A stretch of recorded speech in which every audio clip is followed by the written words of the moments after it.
যদিও অনেক দূর, তারপরও আছে ছেলের কাছে একটু হেঁটেই যাব, দেখি কতটুকু যেতে পারি। কারণ হচ্ছে সামনে অনেক বাস আছে আর কি, ফেরমাতা, ওইখান থেকে উঠতে পারবো। তো চেষ্টা করছি, দেখি পাহাড় দিয়ে কতটুকু হেঁটে যাওয়া যায়। দেখা যাচ্ছে তো সমান, কিন্তু হাঁটলে বোঝা যায় যে কতটুকু কি।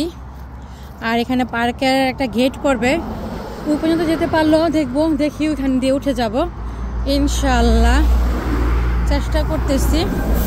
আর সকাল সকাল আজকে মনটা একটু এমনি ভালো হয়ে গিয়েছে, কারণ অনেক সকালে উঠি ঘুম থেকে। তারপর আজকে উঠার পরে দেখলাম ফোন আসছে, মানে মেসেজ। সবাই মনে করে বাংলাদেশ থেকে আমরা ঘুম আসতেছি, এই জন্য মেসেজ দিয়ে রাখি। জরুরি কিছু হলে তো আমার ভাগ্নি ওরকম ওই মেসেজে বলে রাখছে যে খালামণি আজকে আমার ইন্টারের রেজাল্ট দিছে, আমি পাস করছি।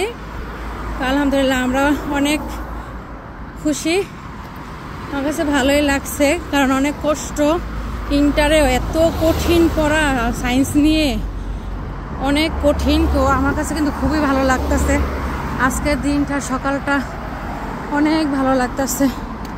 আল্লাহর কাছে কোটি শুকরিয়া, আমার ভাগ্নে অনেক কষ্ট করছে। আর এবার কিন্তু অনেক হার্ড ছিল পরীক্ষা, যারা দিয়েছে তারাই জানে। সহজে আর কি যা পড়ে গিয়েছে তা আসতো না।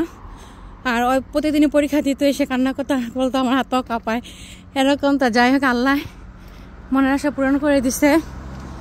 আর সায়েন্স নিয়ে তো অনেক কঠিন, যেটা নাকি বলার বাহিরে।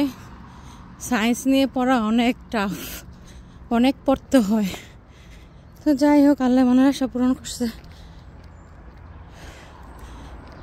পড়ে গেলে আসতো না, এরকম একটা বিষয় ছিল।